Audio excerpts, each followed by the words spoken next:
Maayong gabi mga kaigsuunan. So karon dako na po ganatong kadaog ganon mga kaigsuunan. Ginatagaan na po tagaan nadir nga kinabuhi sa atong buhing Dios. Busa angay na po ta magpasalamat kaniya. Ato na po siyang pasindunggan siyang kamaayo nga iya patang itaga kinabuhi ikan sa tong pagkatulog hangtod sa pagmata. So mga na po tagpasalamat din ay mga kaigsuunan sa tanang higayon sa matag adlaw. So karon mga kaigsuunan, aduna na po ko i-share kaninyo mahitungod sa templo mga kaigsuunan, no? Sa templo sa Dios mga kaigsuunan.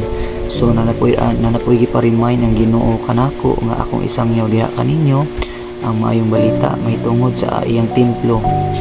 So na ako i-share kanyo mga kaigsuunan, mao kini ang giingon sa Buhat kapitulo 17 bersikulo 24 ngadto sa 25 mga kaigsuunan nga nag-ingon si Pablo diri mga kaigsuunan, ang Dios nga nagbuhat sa kalibutan ug sa tanan nga ani-ani ini mao ang Ginoo sa langit ug sa yuta ug wala siya magpuyo sa mga templo nga binuhat sa mga tawo. So ang Ginoo gid mga kaigsuunan, wala siya magpuyo sa templo nga binuhat sa tawo.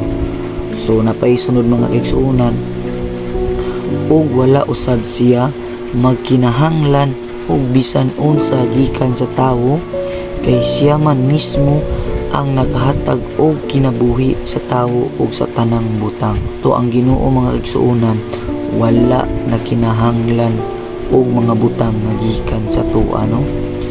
Wala na siya nagkinahanglan na kung natay hatag diha, no? Wala ang Ginoo, wala gyud nagkinahanglan aning mga butang ni ining kalibutan na kay kining mga butang nga naa diri siya ang tag-iya niini.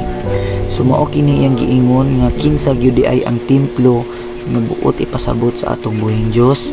So atong basahon mga kaigsuunan sa 1 Corinthians kapitulo 6 bersikulo 19 ngadto sa 20. Sumuni ang giingon mga kaigsuunan ni Pablo, wala ba kamo masayod nga ang inyong lawas mao ang templo sa Espiritu Santo nga nagpuyo diha kaninyo ug nagihatag sa Dios kaninyo.